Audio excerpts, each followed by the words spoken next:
ఆత్మవారసత్వం అంటే example Tibetan master మార్పా గారు.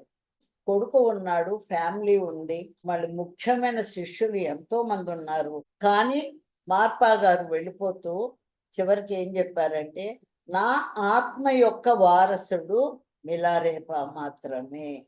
ఎందుకని మిలారేపా గారిదే ఆత్మ వారసుడు అని చెప్పారంటే, ఆయన యొక్క ఆత్మ జ్ఞానాన్ని సంపూర్ణంగా తీసుకుని దాన్ని ఆచరించుకున్నాడు. కష్టమే గాని, నిష్ఠూరమే గాని, ఆహారం ఉన్నా లేకపోయినా మనిషి ఇలా అయిపోయాడు.